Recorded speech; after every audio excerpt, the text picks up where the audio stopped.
Welcome to our second video in Chapter 5, all about energy balance. And this one is about where energy balance and the concept of maintenance calories hits the road. This is the brass tacks. This is the eternal question that many people ask: should I bulk or should I cut?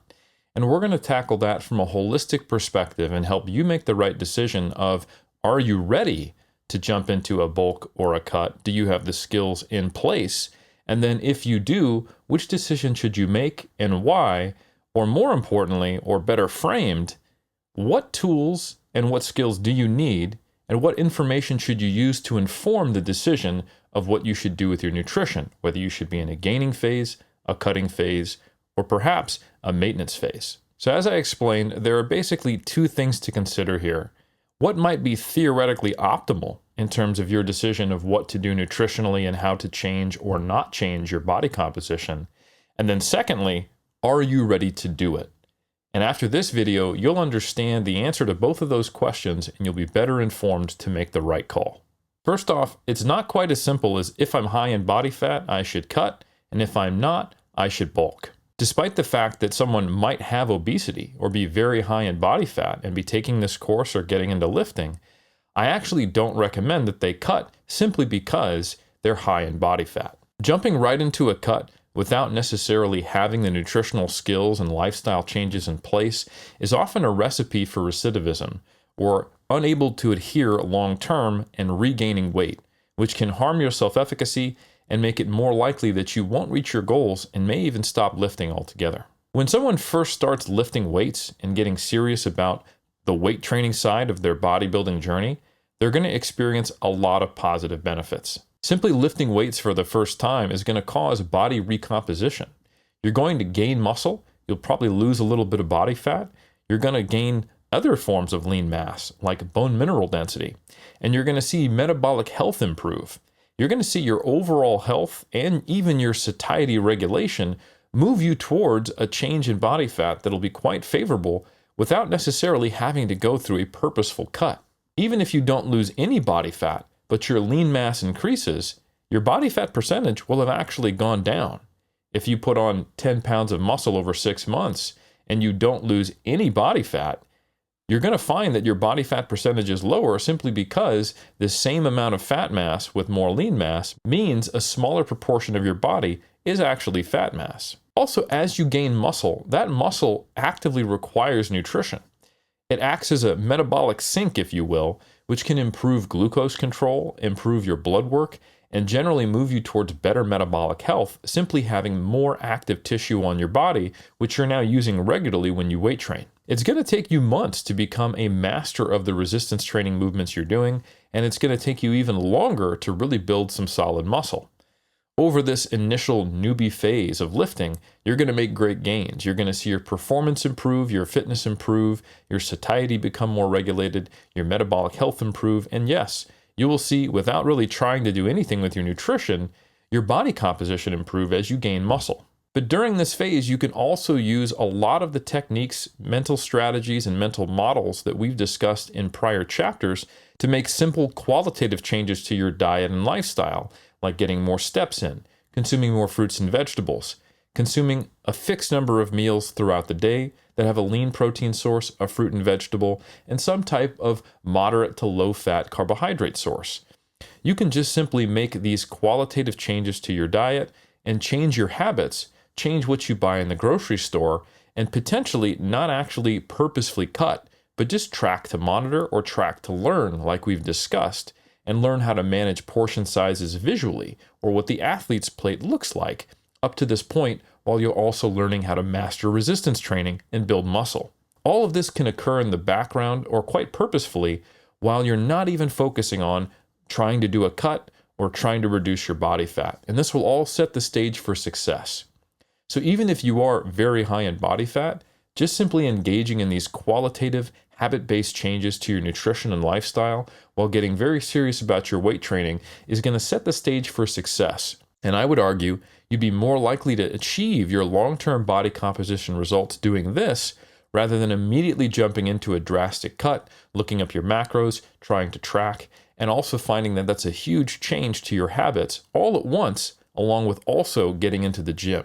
So taking one step at a time, or just a couple steps at a time, is a far better decision, more likely to set you up for success than really diving in and doing a drastic change that you might not be able to adhere to long term. Another common scenario is someone who is new to resistance training, does not have obesity, but is not happy with their level of body fat or their level of muscularity. These folks, sometimes described, and not my favorite term, but you'll see it on the internet all the time, as skinny fat, often want to jump into both a cut and a bulk at the same time. And they often find themselves spinning their wheels, or at least agonizing over the decision of whether they should bulk or cut. Just like the person who's very high in body fat just getting into lifting, this isn't a decision you have to make right now. And in fact, jumping into either without setting the groundwork in place can set you up for long-term adherence issues, much like the example I gave of someone who has obesity when they start lifting. So what should you do in this scenario? The same exact thing. Focus on becoming a master of the weight training movements in your initial program, enjoy your newbie gains, and really milk them for everything they're worth. You'll find that your body composition will improve. You might lose a little bit of weight, you might gain a little bit of weight, but more often than not, you're going to recomposition without any intentional change to your nutrition. And while you're experiencing this glorious honeymoon newbie gains phase, I also want you to think about the same aspects that I just talked about. Those habit-based qualitative changes to your diet, becoming consistent with consuming fruits, vegetables, more fluids, getting a decent step count, regular sleep, and having consistency in your nutrition. Just consuming a higher protein diet with more healthy nutrients is going to probably shift your caloric intake to be better coupled with your energy intake needs, and you'll find your body weight will do what it does, but it's going to look a lot better. And if you focus on learning how to lift and setting up these habits rather than jumping into a diet either to gain weight or lose weight, you'll be in a better position long term. I also think it's important to acknowledge this is not an easy thing to do in the modern environment with the pressures of social media. Most people out there think they need to cut, and there are some arbitrary things out there online that might tell you that you're way too high in body fat when actually you might be perfectly healthy. Many times, both men and women are given messages about what's an acceptable amount of body fat. Ultimately, that's your decision. From an aesthetics perspective, just simply appreciating your body is something that we all struggle with. And it's important to have a realistic view of your body fat level. One way to help you anchor what is a reasonable body fat level is to ignore the arbitrary cutoffs online, like 10 or 12 or 15% body fat for men, or something like 25, 20, or 30% for women. To get some anchoring on what is actually associated with health, I think the first thing we need to acknowledge is that body fat percentage is not the same thing as health. At best, your body fat is a proxy for health. Yes, it is true that as BMI, body mass index, which is strongly correlated with body fat percentage increases, the likelihood of having poor metabolic health increases. But certainly, you can be healthy and be high in body fat, or you can improve your health without necessarily changing your body fat. So, what is a reasonable body fat upper end range where you might want to decide, you know what, on paper, theoretically, this would be a good cap to my quote unquote off season, and after this, reaching this point, I might want to do a cut for the purposes of health to establish something better? Well, we can talk about that objectively. And we don't have to use random numbers like 15% for men or 25% for women. In fact, Gallagher and colleagues back in 2000 specifically looked at the body fat percentages associated with different BMI categories and looked at them by sex, by ethnicity, and by age. Now, again, I want to make it really clear that BMI and body fat percentage are not the same thing as health, and you can be healthy at higher body fat percentages and higher BMIs. But it's also true that as BMI gets higher and higher and higher and higher, the likelihood of you being perfectly metabolically healthy or not seeing any negative health consequences of having this high degree of adiposity does go down. So if you are concerned about your health, or if you just want a more objective idea of what is a reasonable level of body fat to have while you're pursuing your strength or your body composition or your health goals, this might be useful information. Gallagher and colleagues looked at the associated body fat percentages with different BMI categories. Now, one thing that we know from modern data is that once you get to the overweight, and especially the obesity categories of BMI, higher than 25 and 30 respectively, we do start to see a higher probability of poor metabolic health. So, if we use the body fat percentages observed in this relatively large cohort when they were at a 25 or higher BMI, we can see that across ethnicities and ages, men operated in the low to mid 20s as far as their body fat percentage while they were in the overweight category, while women were in the mid to high 30s as far as body fat percentage before they got to the overweight category. So rather than these arbitrary distinctions where a man is supposed to be no higher than, say, 15% body fat, or a woman no higher than 25%, we see that healthy people often have substantially higher body fat percentages than this, getting into the mid to low 20s for men and the mid to high 30s for women, depending upon ethnicity and age. But ultimately, we know that you can gain muscle at any body fat percentage.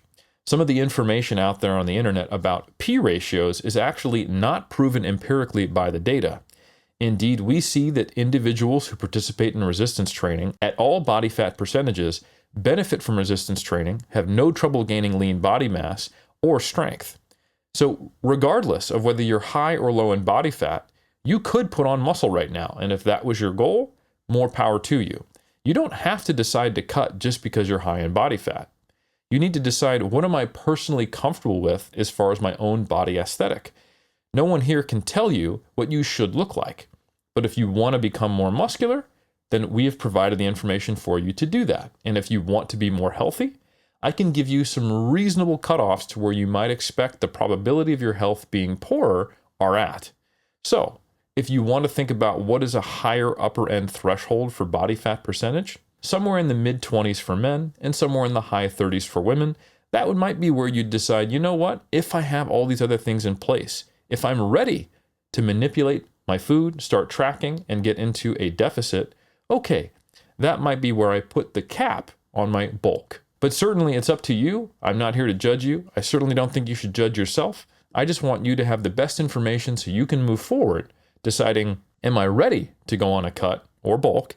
And do I have the information needed and the skills to do so? A decent rule of thumb as well, if you don't want your body fat to get too high, is that you should be lean enough so that you have enough time to be in a surplus to build muscle. A decent rule of thumb is what I use as a guesstimate, is a 4-to-1 ratio of time spent in a surplus to cutting. So if you can't spend at least 4 months in a surplus before your body fat gets a little too high for either your personal aesthetics or the health guidelines I've recommended here, if that is your goal, then you might need to be a little bit leaner before you go into a bulking phase.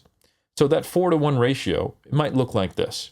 Okay, I'm going to get myself down to 18% body fat as a male, then I'm going to spend 4 months in a small surplus, and once I'm in the mid-20s, okay, as far as body fat percentage, now I might do a mini cut for 1 month, that 4-to-1 ratio, to drop my body fat back down a little bit and rinse and repeat. Therefore, you can make sure that the range of body fats you're operating in are generally the ranges that are associated with good health, so long as you also like that personal aesthetic, and that allows you time to be in a surplus to effectively gain muscle. So as a recap, there's a couple things to consider. We want to have the habits in place before we start intentionally manipulating our nutrition to get into a cut especially, or even a bulk. We want to have a baseline of habits. We also want to understand how to train and have already made our newbie gains, so any body recomposition that occurs without even needing to modify our nutrition has happened. And then a good reminder is that there's no arbitrary body fat percentage that you need to be at to cut or bulk. Ultimately, you can gain muscle at any body fat percentage, and your own personal aesthetic preferences should dictate the decisions you make. But if you're interested in understanding where are healthy body fats generally, on average, you can take a look at the information presented in this chapter to make a more objective decision based upon the probability of having the best health. But ultimately, it's up to you, and I encourage you to get into the gym, lift some weights, make some gains, and whether you want to cut or bulk, just make sure that you understand everything I've covered in this chapter.